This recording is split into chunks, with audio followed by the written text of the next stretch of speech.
my love, my beloved, my divine feminine. There's still so many parts of me that aren't sure how to feel when I think of this whole twin flame thing. Many of it feels conceited to consider myself divine anything, especially considering how undivine I have acted.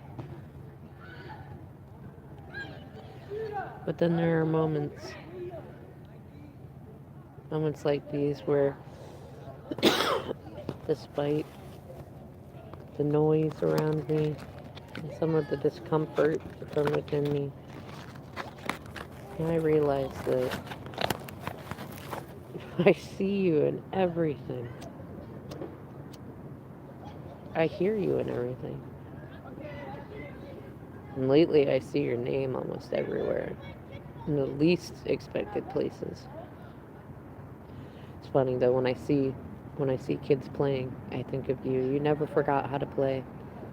You're unlike any other adult that I know of, in that you always made time to play and you always encouraged me to play. Whether it was playing my music or writing my poetry or tinkering with my cars or going out with my friends, you always encouraged me to play, to indulge my little divine masculine. And even when I got arrogant and prideful and tried to make you bend to fit the collective of karmic energy around me, saying that adults don't play, adults don't get to have fun, you still didn't. You chose joy and playfulness over getting to stand next to me in all moments. You chose gratitude and kindness over collective acceptance. And then, even in those moments when I see people being adults, when I see people putting their kids first, when I see people being good examples and responsible providers, guess who I think about? I think about you. You have that balance in you of masculine and feminine. I swear you could get up in the morning and cook a beautiful homemade breakfast wearing some sort of frilly flowered apron that really doesn't suit you at all, but only because I know that that's not really your thing, but I know that you could rock it.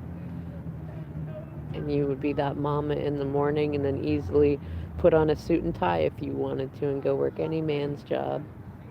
Or you'd put on some good mixture of in between wear that's definitely feminine and go and do any man's job. I swear you could go out and work any construction job, any sort of hard, heavy, hard sweating job, and go out there and do it like a lady and still show up every man there. And then still come home and cook a warm, hot, homemade meal.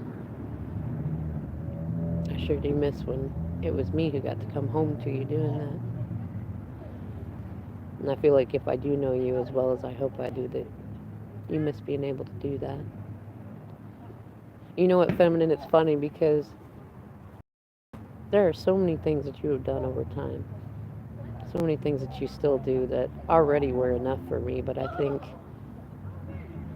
really, when I look at it overall and I compare everything I've ever seen any other feminine do, I think the thing that really has always made you my lifeline is that you never really let go. In the moment that I thought you did, you proved to me that you didn't. It was my fears and my projections that made me think that it was true, and then I just got mad at you because I made assumptions based on what other people did and had done, and the closest reflection of that to what you were doing. I assumed the worst. Something you used to call me out on a lot. And it's funny because I can see where you used to get into that with me too, but now you don't. You're always assuming the best, even in the midst of things that most would break most people. I see you smiling. I see you full of passion, ready for the next thing, and the next thing, and the next thing, and the next thing. You don't even need a plan anymore, which I mean, it's quite attractive, you know. I don't know anybody that doesn't need some kind of a plan, that doesn't need to control things, but I see that you don't. You just go with your intuition and your logic. And so far, I've yet to see you not land a bullseye almost every time.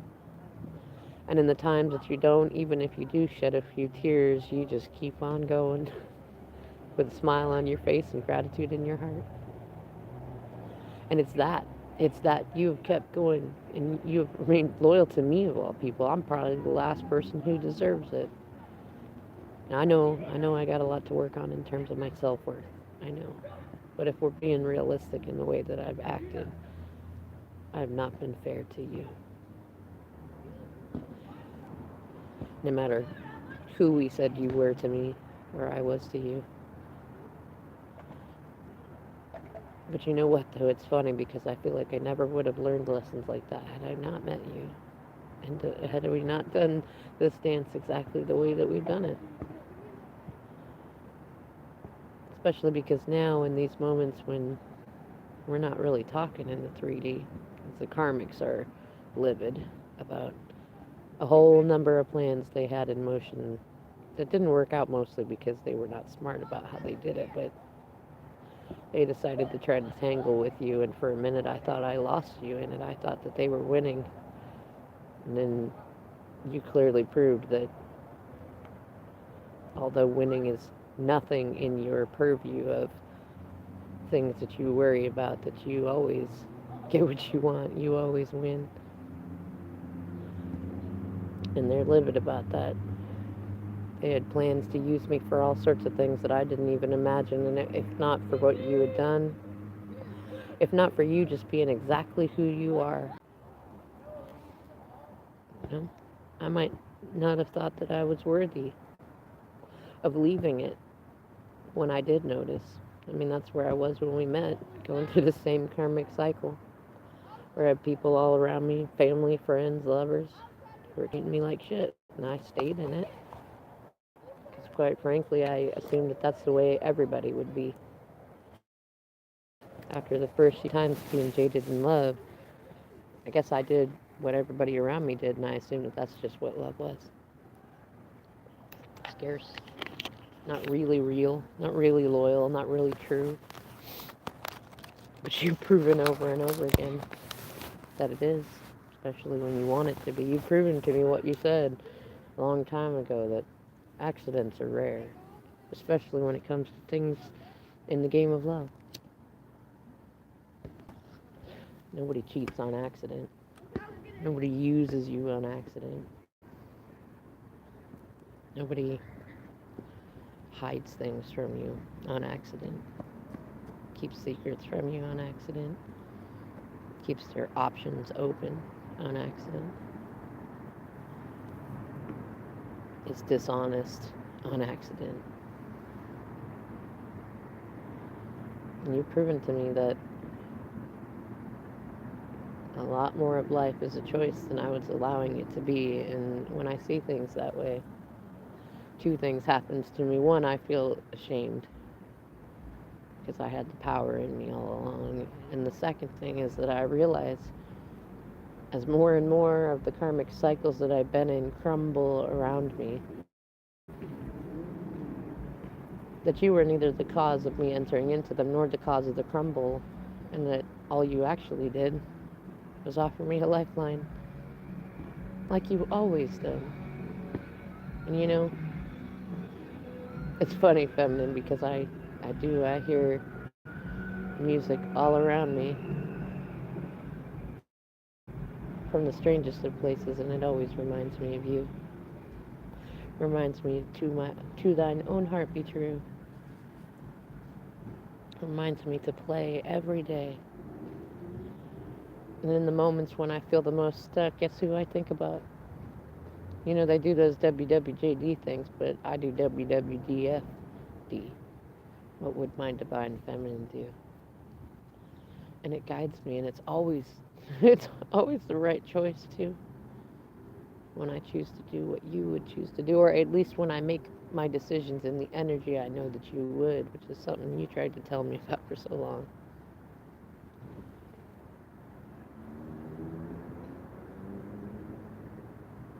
I thank you, my sweet divine feminine. I'm not quite ready in 3D to talk about any of this stuff yet, but just know that in my heart, I'm already with you. I'm just still untwisting and untangling myself from the messes that I made. And as we both know, I can make some pretty good messes. And I don't want to come back to you in the same sort of mess that I was in. I want to come back to you as divine masculine. It's the man that you have proven that you see me to be, even when I can't see it in myself. But you know, it's funny, whereas before I was worried about my ability to do that, now I can see it. Spirit lined us up together because it knew moments like this might come. And I'm really grateful that when moments get hard, I have you in my heart. One, to remind me not to get too hard, and two, to show me that you're always my lifeline, even if you're not right there. Which I know is something else you tried to teach me too. I guess I just didn't expect the lesson to be felt so soon.